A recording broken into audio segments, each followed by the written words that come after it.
Hello and good afternoon, Detroit. Thank you so much for tuning in to Beauty and the D, hosted by yours truly, Miss Stephanie, where we discuss power, wealth, and style. I love that song every time I hear it. Shout out to Sparrow, rest in heaven. You are watching Beauty and the D live streaming on YouTube and other media platforms later on. We would like you to follow, share, comment, and subscribe. And thank you so much for watching WJZZ Cool TV. I want to give a special shout out to our sponsors, Miss Giovanni McCall, also known as G, the short hair slayer, located inside the Mark Roberts Hair Salon in Southfield, Michigan. Our next sponsor is Mina Martinez Marketing, who handles all of my social media marketing. And last but not least, finally, this show is powered by the London Consulting Firm. We have our special guest today, Miss Miranda Bartell, and the phone is blowing up already. Let's see who the caller is. Hello, caller. Tanisha Wilson. Good afternoon. Good afternoon. Am I the fifth caller? You're not the fifth caller. You're our first caller. Good afternoon. Who am I speaking with? Tanisha Wilson. Hey, good afternoon. How you doing, Miss Tanisha Wilson? I'm doing great. How about yourself? Great. Well, you called at the right time. We were in the middle of introducing our extraordinary guest today, Miss Miranda Morrow Bartell, where we Hi, say, Miranda. Hello, Miss Tanisha Wilson. How are you? I'm doing great. How about yourself? I'm awesome. You enjoying this weather today? Yeah, it is what it is. So, Tanisha, the subtitle of the show is obviously Beauty and the D, but it's Power, Wealth, and Style. And I wanted to introduce Miranda as the definition of beauty, power, wealth, and style. And you called in, I guess, at the right time. Do you have any questions for her? Well, I do want to say I agree that she is definitely someone who fits that description, and she represents us very well in the city of Detroit. And I'm proud to be a friend of hers and a friend of yours. So my real question today, ladies, I just want to know, when is Salt, Pepper, and Cinderella going to get out again? When it's Salt and Pepper and Cinderella? Mm-hmm. You have to stay tuned, because you'll be there too, Spin. Well, thank you very much, right. Tanisha, for all those kind words. I definitely appreciate you. Thank you, Miranda. And thank you, Stephanie. You guys have an awesome Saturday. I'll see you soon. All right. Thanks for All right. tuning in. Mm-hmm. Bye-bye. All right. All right, Detroit. So back to our introduction. That was really cool, though, our first call in. Miranda, you do so much. I don't even know where to start, but I do want to start with congratulations on your recent graduation and the fact that you did it with straight A's and still managed to be a boss, entrepreneur, loving wife, loving mother. Let's talk about that. I want to talk because that's the most recent accomplishment. That's a great way to go into 24. Yeah, it is a very recent accomplishment. I just graduated about probably 3-4 weeks ago in December, and it was very exciting to just for completion, you know. Sometimes, you know, we don't think about things that we need to complete of things that we've gotten started on, right? Mm-hmm. So last year, you know, we always make New Year's resolutions. And, you know, I didn't really have a big resolution, really, but I said, you know what, I'm going to make this year a year of completion. And I thought about, I said, what is the oldest thing that I have not completed yet? And I said, I haven't completed my degree at Wayne State. Because, you know, when I worked at Ford Motor Company, probably about 15, 16 years ago, I worked at Ford Motor Company. And so Ford actually pretty much paid for me going to school, right? Okay. And so, but when Ford started taking the downturn before we went into the big recession of the housing crisis, Ford started transitioning to the point to where I had to keep dropping my classes. I dropped my classes probably at least 4 semesters straight. So really, I probably should have graduated probably 15 years ago, actually, you know what I'm saying? Okay. If not sooner than that. But I didn't, and come to find out, I needed 22 credits left to graduate. My daughter always asks, Mom, when are you going to go back and get your degree? When are you going to go back and get your degree? But that you know, was like kind of your motivation. Well, it was kind of my motivation, but you know, we always put our kids first. Yes, you know what I'm saying? Providing and striving for our kids, right? Yep. And making sure that they do what it is that we still did not do, okay? Because we know what, you know what I'm saying, the repercussions are, right? Yeah. We know that, right? So, you know, but it was nothing for me because being a real estate agent and then a broker, it's kind of like, I was making good money already. So And I did not that's where I need. wanted to go with that. I did not need the degree, you know what I'm saying? But the Yes. degree still is great to have if you have it. And especially with me being so close to it, I Yeah. was like, you know what? Let me finish this off. So I called Wayne State University in January, right?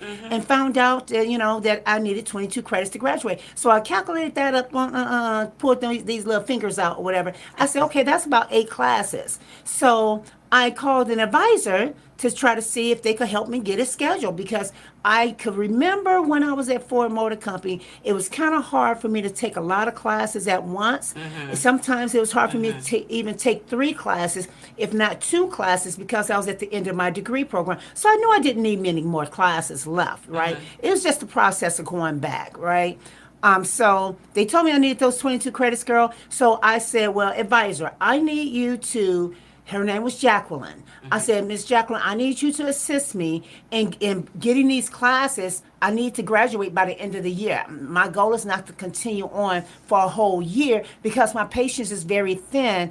And, you know what I'm saying? It's kind of like. That's a lot, Miranda. Yeah. So I had her to book me 5 classes. Ooh. I took 5 classes in the spring accelerated course.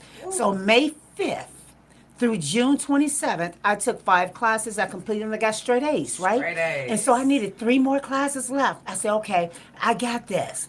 So I had a month off of a break. And I started to go straight on through and take the remaining of classes over the summer. I took spring, but summer would have overlapped with my spring. They would have started somewhere like June 15th. Okay. And then I would have still had to have my finals and all that stuff going into my new classes. So I said I didn't want to do that, right? So yeah, so fall semester, I took my last 3 classes. And it was they were very good classes. And actually, really, I learned a lot just being back in school. You know what I'm Yeah. saying? And there was a lot of information that I did not know that I actually learned. But I'm going to tell you this right now, okay? I was very discombobulated. I couldn't go nowhere. When I tell you I could not go anywhere, I could not go 22 anywhere at credits all. is a lot. And so I want to go back to what you said. Hey, I'm in real estate. I'm making money. Because for people on the outside looking in, including myself, it's like, okay, she has it all together. Like she's living her best life. And to go back 15 years later and then knock it out with straight A's. Yes. Do you know how inspiring that is? I hope you're inspiring somebody that's watching right now. Like, you can do it. You know You what I can mean? do You it. can do it. But you're even more focused now. The older you get, you're more focused. You know what I'm saying? Mm-hmm. I had the young kids coming to me asking me how to do something because they know I'm sitting in the front of the class. Every class that I had to go to in Right. person, Right. I sit right in front of the class, raise my hand, and answer all the questions or whatever, you know what I'm saying? Yeah. Because you have to go off of participation as well. Mm-hmm. So if I were to mess up on anything, at least I got some participation points, right? So Right, give me some credit for asking questions. give me some credit I for know, asking that's these right. questions, right? Uh-huh. But it was a very good opportunity to go back. great sacrifice. And my daughter, I will ask her, I said, show me how to do XYZ, XYZ. She says, listen, I'm about to set you up a calendar, okay? I said, okay. So one day she came in and she went to Michigan State. She had already graduated with her bachelor's and working on her master's, right? And so, shout out to her. Yes. A mother and a daughter graduating on the same day. I have to say that. I got to shout that part Actually, out. it was the same weekend. She graduated same on Friday weekend. at Michigan State, and I went to her graduation, and then I graduated on Saturday from Wayne State I University. know your household was just jumping. Yes, okay? we was jumping. We was overjoyed and And the happy about it. holidays. Oh yeah. Yeah. And the holidays and everything. So yeah, but I said, I need you to show me how to So she got do your X, Y, Z calendar. because I didn't know how to maneuver Wayne State's platform. Okay. They had a whole full platform, everything asynchronized. Oh my God, that's a whole new worm right there, asynchronous. The asynchronous is where the teachers don't even teach the class really. They give you something that they talk on a video. Okay. And you look at a pre-recorded video, and you do your homework off the pre-recorded video. Oh, I yeah, can't even I ask no know. questions. And if I do ask some questions, they're going to get back to me in 2 or 3 days later. And, I'm a spontaneous kind of person. I like to do things That's and get fresh. it done. Uh-huh. You know what I'm saying? That's right. If you give me any kind of task to do, like when I work with my clients, I do it and I get it done so that way I can move to the next. You Move know what to I'm the saying? next. I So know that the way same nothing way. gets lost. That's right. That's right. But Nothing gets lost my in the daughter made sauce. that calendar for me, girl. She came and asked me one day. She says, "Mom, did you do your work assignment for this class and this class?" I said, "What assignment?" She says, "You have something due tonight." I said, "Oh my God! Oh!" I'm all frantic and everything. yeah. And so I got it done. Hey, I got will it done. complete. I turned in every assignment on time, never late. Well, that's how you got the straight A's. That's right. That's how I got it. Beauty and brain. Okay. So let's talk about how you got from Ford Motor Company to the land bank to where you. It's like I said. We might have to do a part two because it's just so much to you. Okay. Let's start briefly. From Ford Motor Company to. How did you even get off into the real estate in the first place? Well, I transitioned. I started transitioning. I would say my 6th year at Ford Motor Company, okay? I said I wanted to do 10 years and out. That's why I was in school going to Wayne State University because I wanted to do 10 years and out, right? That was my goal. But I did not see it being possible, especially when they started transitioning the whole company around and I had to keep dropping my classes. So I said, you know what? I got to get out of here. Right, and so I said because Ford is not for me. I made good money or whatever. It's a great stepping stone. I used to put the car, some pieces together on the truck on the expeditions. Okay. You did production? Yeah, I did production, girl, okay? I was running that line too, okay? I had so much to do. I had to evac the air seat, AC out, knock the scuff plates down, put the screw covers over the hood, the engine cover or whatever. I had to do so much, right? And then I did that for 5 years, and then I went to a parts plant. It was so boring at the parts plant, I wanted to go back over here where I was working hard at, right? But the thing is that I was at an easy plant, and they did a lot of nitpicking, and so I was like, I got to get out of here. So my 4 years before my 10 years there at Ford, because I did 10 years and out as a retirement, right? Okay. You could retire at 10 years. So the 4th year, I went to real estate school because I knew I wanted to get out, right? But girl, that test gave me such a bad headache. When I tell you I had a migraine headache out of this world, just taking the exam in the class over at Middleton, because Middleton, they make sure that you pass that test, okay? Yeah, but I had such a bad migraine headache, I didn't even go back and take the state exam, right? So I waited again another 2 years, so I had to go back to school again at Middleton, and then I finally passed it. Class again. Took the whole class all over again. I passed the class, and I went and took my license. I did not pass the state license the first time. I passed it the second time, though, okay? Because they tell you exactly what it is that you messed up on. So I tell everybody, if you fret about, not passing the first time, you got to go back while it's fresh. Yeah. Go back within 3 or 4 days while that information is fresh, and you will pass it, okay? But my broker's exam, I passed that on the first try. Of course, because I'm already in the field of practicing, right? And if you don't pass that on the first try, something's got to be wrong. Maybe you need to study a little bit more before you go get your broker's license. Because that means that you have been. You're not really ready yet. Right. Yeah, exactly. So, but yeah, I did that. So I got my license 2 years before I left Ford Motor Company. So I was working full time at Ford and then working part time doing real estate. How did you find time to do that and be a mom and Listen, I work out while I'm at work. Okay, and that's my extra energy. Okay. My workouts give me my energy and my vitamins. I take my vitamins every day, and I get my workouts in. And I was working out. We know you love at the to gym. work out. Oh, I love to work You out. look so good. I love to work out. So you were working out, and then you were like scheduling showings. Showings, yes. I was scheduling showings. So my schedule at work kind of like fluctuated. I will work sometimes 2 days a days and 2 days a nights or whatever. Okay. I was 4 days a week, and then even if I was 5 days a week, switch off to a different schedule. Then I was on days or I was on nights, and I get up and in the daytime I show houses. If I get off for work or whatever, I go show houses at nighttime and on the weekends. So you was a hustler. Oh yeah, girl, I even had a hot dog stand. You don't want to know all of it, okay? I still have my hot dog stand, but listen, let me tell you, I used to sing "Get Your World's Best Hot Dogs and Sausages." I used to do a Yola call. I was at the warehouse clubs. You know when you had the warehouse clubs. So I had at the warehouse clubs. I had hot dog stands at the warehouse clubs, right? And over at Home Depot. Too? This was before Ford. This is before Ford. Okay. Okay. And I used to sing "Get Your World's Best Hot Dogs and Sausages," and crispy nachos and chips, ice cold pop. Girl, them people used to come running.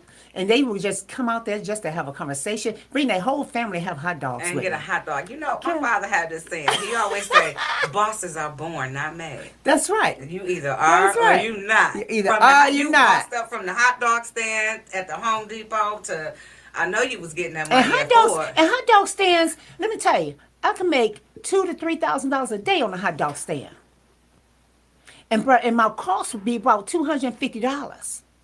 My What? cost is $250. So who was working the hot dog stand? I Who's would have serving hot somebody. I would dogs? have somebody work the hot dog stands, and I'll pay them about $200 or $300 a day to work that hot dog stand for me.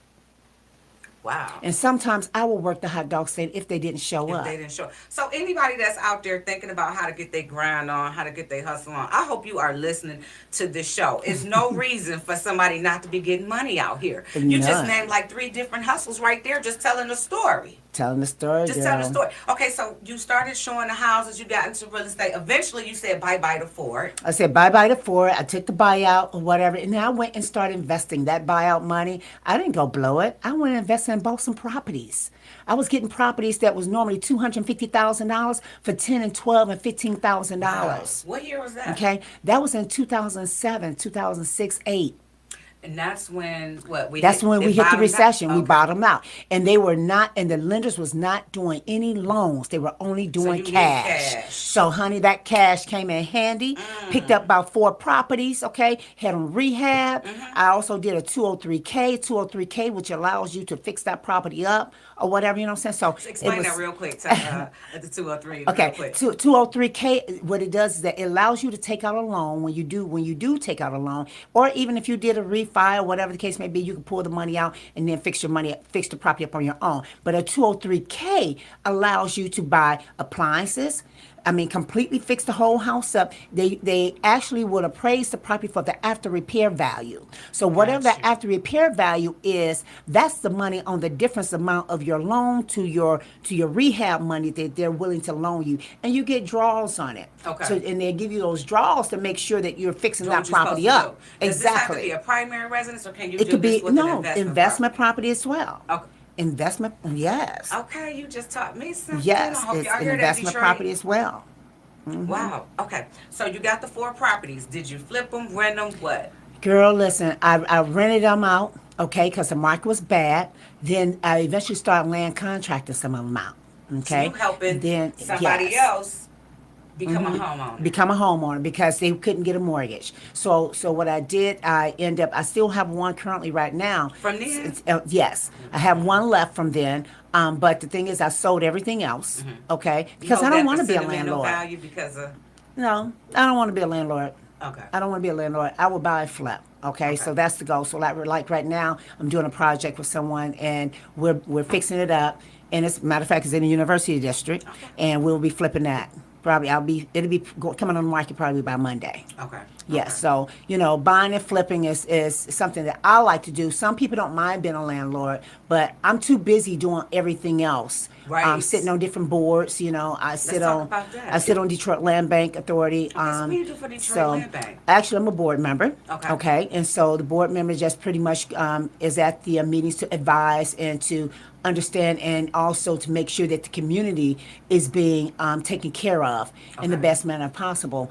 Because sometimes, the community just really feel left out of the decision making that's going on in the city of Detroit, Absolutely. especially with the homes that's next door to them. You know what I'm saying? Or the community that they're at. What's coming into my community? And you guys, are you allowing this? So pretty much they'll come to the board meetings themselves or whatever. They'll come to the city council How does meetings. the community know about the land bank meetings? Because, and I say that because I have heard in passing with people, they say things about the land bank, and they're like, they let all these people who don't reside in the city pick up and purchase all these properties So we have 3 different meetings, okay, out the month, right? every month. Every month, Okay. okay, except for in December we're off, and in January we're pretty much off because we kind of like work with the city council's meetings as well. So when the city council is down, we kind of are down also, Okay, okay?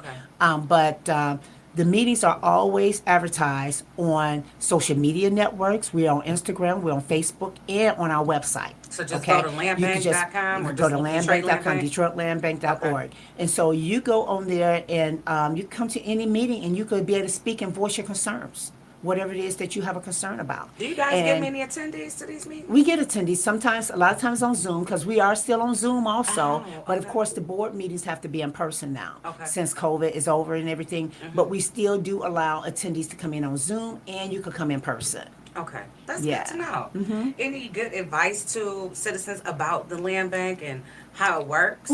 I say just stay persistent, you know what I'm saying, but understand what you're getting into, you know what I'm saying? Because there is You're a getting time into limit on these there is a properties, time right? limit, but as long as you are being transparent and with the land bank and letting them know your steps and processes, they don't take the property away. They don't want the property back, okay? They honestly don't. They don't want the property back, but they don't want your property to continue to be an eyesore to the next door neighbor. That's why Yeah, they sold it it to defeats the you. It purpose. defeats the I purpose. get that. Yeah. Okay, so you can get is it possible? My brain is going. You got me going. Is it possible to get a 203K loan for some of those land bank properties? Well, you know what? I just ran into someone who actually he has he does do loans for land bank properties. Okay, the thing about lenders doing a loan for land bank properties normally is because land banks takes first position. Okay, Okay, all right. So that way, if you don't do what you're supposed to do, it they get it reverts back back. to the land bank, right? So, but if the lender who says that they're willing to do loans now for land bank properties, okay, I don't know the lender's name offhand, but I just had a conversation with him because he's investing by properties also. So he do purchase some land bank properties with this loan that he does. Okay. Wow. Yes. So is he So like a hard money lender? he's a hard money lender also and a traditional lender. Both. Okay. He does both. Wow. Yes. Girl, you keep the hook Yeah, so up. he does. Let me tell you, they call me the networker, okay? You are. You're Because the networker, the influencer, and all of that. yes, they call me the networker. Sometimes my phone constantly ring just by people calling me, asking me questions or asking me, do you have this person's phone number, or do you know somebody that does this or that or whatever, you Because know? I'll be calling about this guy. And that's my consultation, okay? That's 4 Seasons consultation. Let's talk about Four Seasons. 4 Seasons consultation, you got 4 Seasons consultation, you got 4 Seasons realty, and you have 4 Seasons development. Okay. Okay. So, and I'm getting ready to have 4 Seasons travel as well. Wow. 4 Seasons is all the way around. I love it. All year long is what we Very do. That's why fitting. it's 4 Seasons. That's right. We here spring, summer, fall, and winter. I love it. I'm here to serve. Okay. So you're a developer too. Yes. Okay, let's talk about the development. You're a woman. You just, girl, you got so many hats that you wear. Yeah. How long would you say you? Well, really, I guess you consider yourself a developer once you had bought those 4 properties and Yes. started rehabbing Exactly. them. That's the day really you became a developer. Yes. So that's your smaller scale of development, right? Of Mm-hmm. just getting fresh off. And I tell anybody whoever wants to become a developer is to start that off first. Start off on a smaller scale 1st Mm-hmm. because it could be more than what you biting off into. You know what I'm saying? Yeah. I have an apartment building currently right now in Cleveland, Ohio. That I'm developing, you know, so that's a process, you know what I'm saying, and I'm in NARAB, the National Association of Real Estate Yes. Brokers, Shout out to and a NARAB. past president of the National Association of Real Estate Brokers, local board here in Detroit, Michigan, which is Greater Detroit Realtors Association. So being the past president, and during my time of my tenure, we brought in UDC, United Developers Council, which is an affiliate of NARAB, right? I didn't realize that was under your tenure that we got introduced to. UBC. Yes. Okay. Yes. So it was underneath my tenure that we got introduced to UDC, right? And so that's just how long we've been doing the UDC. So right now, this will be our 5th year here going because we had to skip a year due to COVID. So, but this coming year will be our 5th year. In October will be our 5th year for UDC. Okay. Okay. So, but the thing is that you just really have to understand that you don't want to bite off more than what you could chew off, right? Just starting off on a small scale is the best thing to do, okay? Because right now, even this 16-unit apartment building, which is has 5 storefronts down and below, it takes up almost a whole block. This building that I have, right? Wow. It's not a big project, but it is a big project, okay? Because it's going to take a lot of money to have it developed. It has to be gutted from the rooter to the tutor. How many units? I mean, It's 16 apartment. It's 16 apartment units. Okay, there's like 6 2-bedroom units and then one bed. I mean, and then the remaining is the 1-bedroom units, right? Okay. But what I really want to do for it is do something for VA. Or do Yeah. something for the returning citizens coming back into society. That's a good Okay, plan. but also have the services down below that's going to actually help and assist them instead of them having to go far away because they don't have the transportation Yep. to get there. Yep. Now, if it's VA, I would love to have a house, a VA facility down below, so now that way they could come and have their services down below for those Absolutely. citizens And they deserve upstairs. that. They do, but not only that, it won't even just only service those that staying in the apartment buildings of the building. It'll also service other people in the community who are VA. Yeah. That's awesome. I have dreams. I have big I dreams. I have see. big goals. You know what I'm saying? And I still have to finish my vision board for this year. My family and I, we're going to do set one day aside in February and get our vision board done. Probably the Yes. first week in February. We were going to do it this month, but so many people had so many things that they Yep. was being pulled Yep. to. So I have a busy Yes. family too. Yeah. Yes, you do. You come from a very, very busy family. My daughter and I, we do that as well. We haven't done it for this year yet, but that's to me, that's a good family sit-down activity to do where you just dream together. It is. And put it out there. And I didn't accomplish everything on my dream board, neither did London, but we did accomplish something. So then That's now the you point. just push it over to And to the this next year. Exactly, Yeah. exactly. And say, this is what I still need to do. Yeah. But the thing is that the beauty about it is that you get to understand where everybody's head's at. You know what I'm saying? What your thoughts are. You know what I'm that. saying? I love Because the that. thing is that if you don't do it, you don't know. I don't know what direction my husband is going into. He don't know what Right. direction I'm going into, right? So how do you and have same time with my with your kids. husband, like to be a wife? Because your husband, shout out to Mr. Bartell, he is super busy. We pass ships in the night. As, I mean, We pass ships businesses, in the night. restaurant, clothing stores, real estate projects.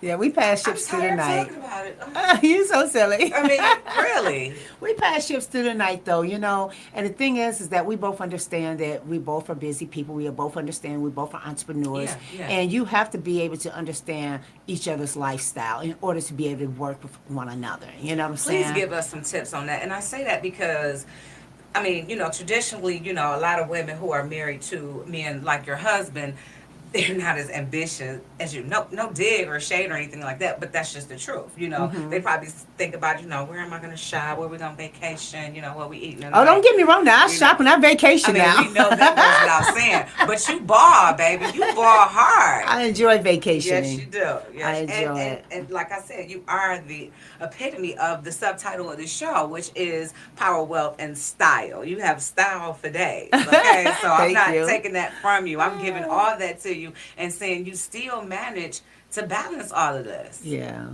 I do. So- I don't watch TV, though. I'm going to say that.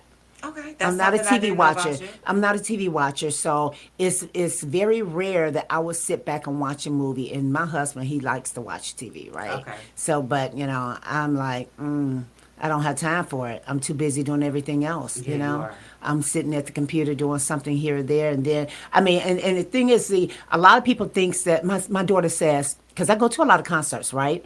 And so she says, I know people probably wonder, when does she work? I'm like, I work all day long, but I pride myself in giving myself the opportunity to relax and have enjoyment of either a good comedy show or some good music somewhere, you know what I'm saying, out at a concert and gathering with my friends and family at times, you know what I'm saying? So how you I work prioritize hard and and I time play manage? harder. Well, sometimes, even like if I'm going on vacation, I'm still working sometimes. I could work from my phone. I could work from my phone. Sometimes if I get an email to come over and I need to get it over real quick, I'll download it, upload it, get that phone, whatever, you know what I'm saying? I have two phones now. So that way I can balance with life and, you know what I'm saying, and work. And I've had these two phones now for 3 years. And the thing is that when I first got my second phone, my husband was like, that doesn't make sense. What you get the next phone for? Whatever, right?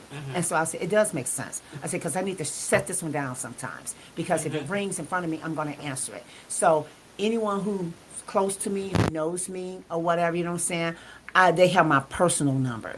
I keep all my business, my clients on my business phone number, because that phone will ring at 2 and 3 o'clock in the morning sometimes, because if they call on a sign, one of my real estate signs, Yeah. it'll ring to my cell phone, and they're calling in the wee hours of the morning just to get a recording of some information, and they're calling my cell phone. You see what I'm saying? So I would Got just you. set that Yeah. phone. So now when I go out or something, I'll set it or leave it at home sometimes. I won't even bring it in. I won't even put it in my purse. I'll just leave it and just have the one that's I know the family needs to contact me on. Right. So that helps with that balance right there. Too. That So helps it with that doesn't balance. Lap over into. Right. Yeah. But I don't have the balance though, because as far as working so much when I'm at home. You know what I'm Okay. saying? I don't really shut it down too much, but I need to, figure that out. And I said I was going to start going to the office more, at the actual office instead of my home office, because we work from home too. Yeah. So my home office, I could sit there and be working all day. But I love what I do. Right. When you have love a what you passion do, Yep. you don't have a problem. It's not work, just do really. I'm it. just doing it. I say that all I'm the not time. going out nowhere. I'm not watching TV. Sometimes I have to tell myself, stop. Call somebody, ask them what's a good movie that you can watch. You know what I'm saying? Right. So are you So- still showing properties? Oh yes, I'm still showing properties, and you know what? I tell everybody, what goes up must come down. So the market slowed down a little bit while I was in school. God is so good, girl. Let me tell you, God knows when you're supposed to be occupied doing something else, because something else slowed down to put you in place for another opportunity. Amen. To put you in place for another opportunity, Yes. right? And I'm gonna tell you what that other opportunity is in a minute, all right? Okay. And so, so of course things have slowed down while I was in school in the fall semester. I'll say stuff started slowing down kind of like in August, September, whatever, you know what I'm saying? Deals were sporadic. I mean, I had probably about 20 listings on the market. I need the buyers. Buyers wasn't buying like that. You know what I'm saying? Because the interest rates were so low, Yeah. so high. So high. And so now the interest rates are going down. And so, honey, I got 4 deals closing by the end of the month into the first of the month, right?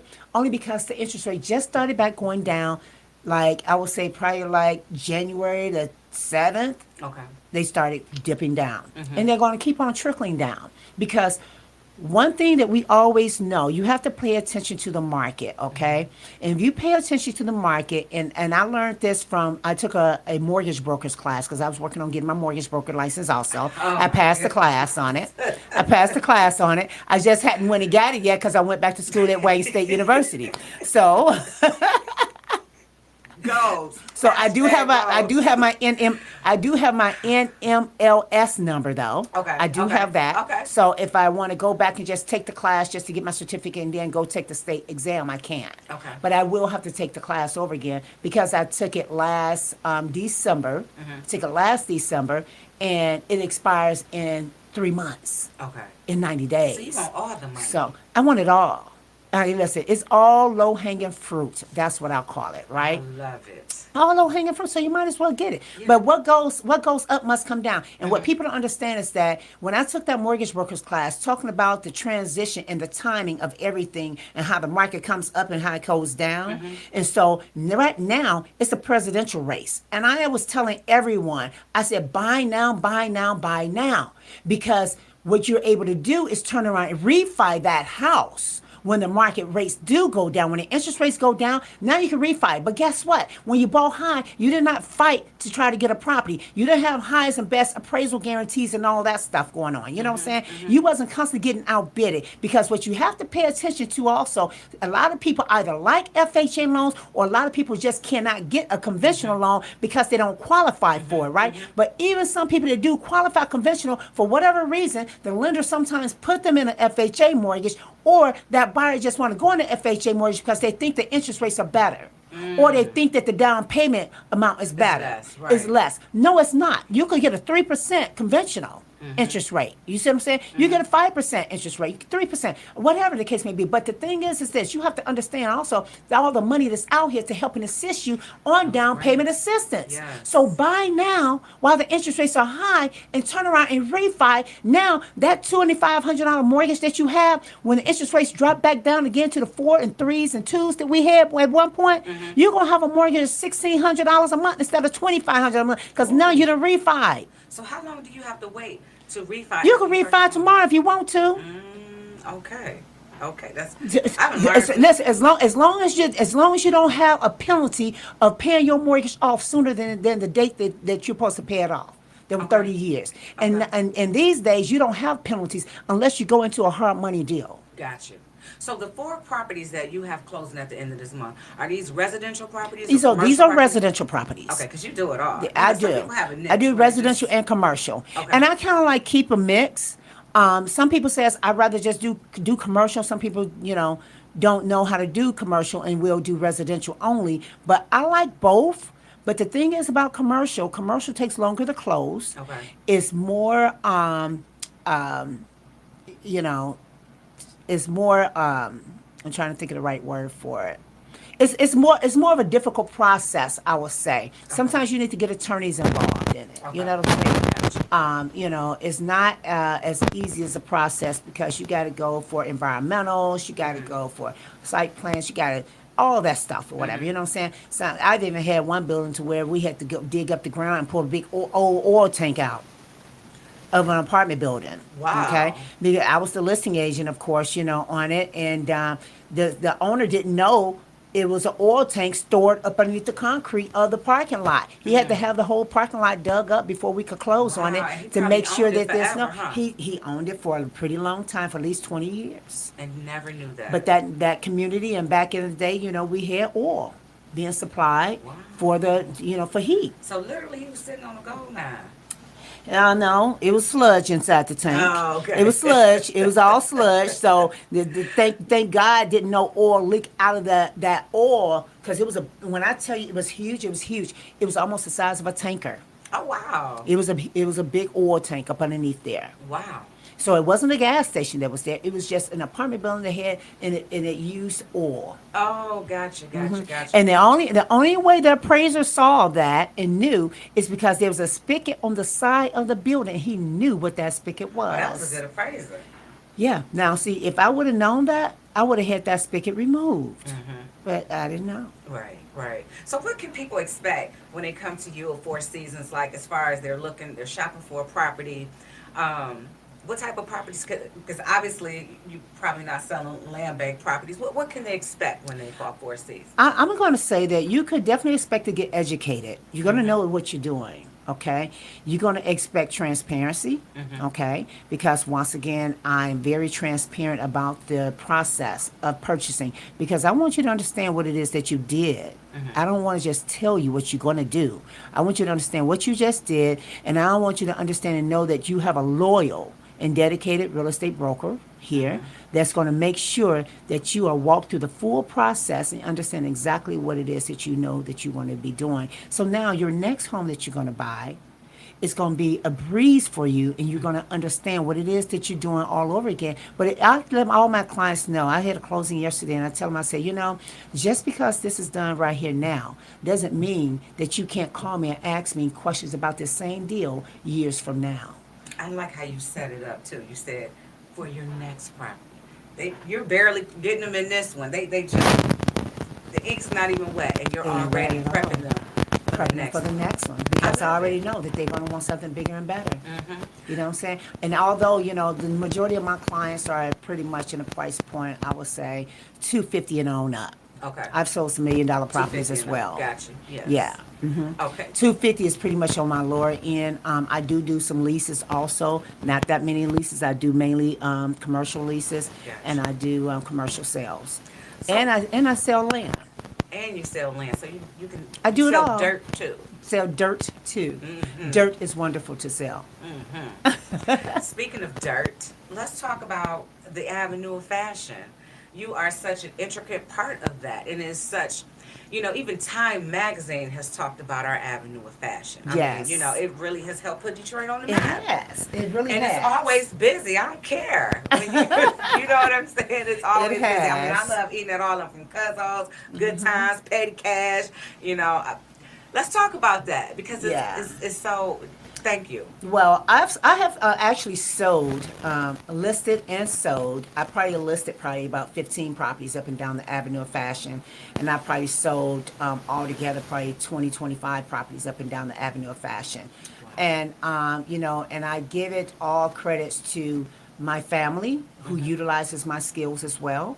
The Bartells, and they're very integral up and down the Avenue of Fashion, and definitely knows what they want to do as far as developing the community, and Yes. bringing that community back. Because at one point, there was nothing but bars on the windows, to where it makes you afraid. Like, should I be in this neighborhood or not? You know what I'm saying? But I'm gonna tell you one story here, okay? When I moved over in the area, and my husband opened up Simply Casual on Livernois, there was Tell the the people what Simply Casual Simply is. Casual clothing store. It's right there at Livernois and Outer Drive, 19400 Livernois Avenue. And we have a clothing store, men and women clothes. And so when he moved over there, he took all his bars down, regardless of all the break-ins that he kept on having starting off, right? And so he went up and down the block and asked everybody else, start taking their bars down, take your bars down, take your bars down. It wasn't that many people on the block because it's very kind of like vacant or whatever. Yeah. That's how I was able to sell so many properties up and down Avenue of Fashion, right? But he got the police departments involved, got the community involved, as far as asking the police to start ratting and scouting the Avenue of Fashion, and that's what they did for the business owners, to try to make sure they keep the break-ins down. So that wow, he's very instrumental in Very that. instrumental in I the had whole no core idea. process of getting the Avenue of Fashion developed. Okay. Yes. So he made sure that he do that, and so now he started off. Now they're down at Petty Cash, and now they were working on another property also next to the brewery. But that building there, I have that building listed. It's like 6,000 square feet, honey, and a full basement about 3,000 square feet, and it's an upstairs where you can have a terrace. Okay, we have all the blueprints and all that stuff already done for it, and right now that building is selling for 725,000. Wow. 725, and it's right in the heart of everything that's Yes, happening it on the is. Avenue of Fashion. And when I tell you the Avenue of Fashion is banging, it's something going on all the time. It is. And I give it up for Independent Business Association. Independent Business Association, my husband's the president of that organization, right? And it's all the black business owners throughout the city of Detroit who wants to be a part and make some things happen in the city of Detroit. Yes, I definitely need to get my membership. Yes, We'll talk. No, you really. do. I'm not just saying that. Yeah, I heard in Detroit. I'm joining. Okay. Yes. So I think every black business owner should join this organization. Right. Our organization partnered with you guys Exactly. and did a party last December. Yeah. And it was awesome. So let's talk But one about thing that. what you have to understand though is this, okay? Being in an organization, you can't just say I'm gonna join an organization. You have to put some work in. Yes. Have to put some work in order to get something out of it. If you don't put work in, what you gonna get out of it? That's It's right. almost like using an ATM card. If you ain't got no money in the bank, you put What that you take ATM out? card in, What you gonna well, you take can't out? take nothing out of it. That's right. Right? You put something in, you get something out. That's right. In, out, In, in, out. out. There you go. So I'm glad you talked about organizations. We got like 5 minutes left. Can you please tell us, you mentioned NARAB for our listeners and watchers. What is NARAB? NARAB is the National Association of Real Estate Brokers, okay? It is the oldest. It is the oldest minority trade association in the United States, okay? And we've been around since 1947. And our whole goal in Metro was to make sure that African Americans had a fair opportunity to purchase homes. Because what we do know, that home ownership creates generational wealth, okay? I still get deeds up and down Livernois that says do not sell to a Negro. In the It's the city chain of Detroit? in the city of Detroit, but it's the chain. It's the chain of title. You're gonna see it on old deeds. So when you get those old deeds from title search that you're getting done on a property that you're getting ready to put on the market or you're getting ready to sell, you will see those deeds surface. Have you ever made a copy of one of those just to have? I got it in my file still. Wow. I still have it in my file, you know what I'm saying? Wow. But now look at That's a us. piece of history, But now look at yes. us. Look at The us. whole Avenue of Fashion is the largest strip in the United States of African American business owners. Yes, say that The largest again. strip. Yes. The largest strip of African American business owners in the United States. Right here in Detroit, Right in Michigan. Detroit, Michigan. So I say that everyone who's listening to this call, start patronizing the Avenue of Fashion Yes. and all the other black businesses in the city of Detroit. Because what we have worked so hard for, to make sure that we create generational wealth, Yes. we must keep that generational wealth alive. And the only way that we do that is support one another. Absolutely. Real quick, how can people contact you in Four Seasons? Well, you can contact me at, I'm going to give you my cell phone number, okay? That's the quickest way because my email address will be just blowed up and I don't want to ignore anyone, but at least you leave a message or you text me or something. My phone number is 313-215-5686. Once again, that's 313-215-5686. And then on our last 3 minutes, Greater Detroit Realtors Association. You're the past president. Yes. And like I said, like you said, under your tenure, that's what brought UDC in. And so you're teaching and helping other people to not just become homeowners and pass down generational wealth, but to also become developers Become as well. developers as well. Please talk about your tenure and talk about Deidre. Let me tell you, my tenure was phenomenal, okay? We were supposed to have the national conference here in 2020. Of course, we had COVID, so we didn't get a chance to do that. Of course, I helped and assist and made sure that I built the membership up to about 125, 130 members, which we were down at one point to like probably 25 or 30 members, okay? So I was very instrumental in making sure that I built the organization. I was instrumental in making sure that we had a visibility in the city of Detroit as an organization because we used to be in Oakland County beforehand. And so the visibility wasn't there. There was 2 other presidents before me to bring in that visibility, but it didn't get there just yet, right? So I made sure that I was a part of any and everything that happened in the city of Detroit. That's how I got my seat on Detroit Land Bank as well, okay? By being instrumental out in the community and making sure that I was networking, letting everybody know about Greater Detroit Realtors Association and the great things that we're doing in the community, helping black home ownership and partnering with all our different lenders from the title companies to the banks to whomever there is who's going to help and assist and have the same vision and goals and mission that we have as an organization on creating black wealth, okay? So that was our whole goal. But, we did it very successfully.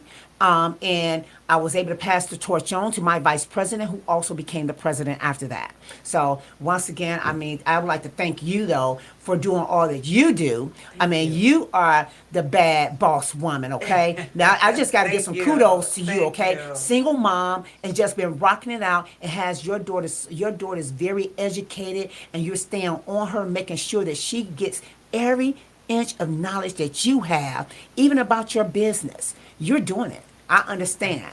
And I appreciate you for passing that on to her because guess what? We're going to have another leader out here just like you.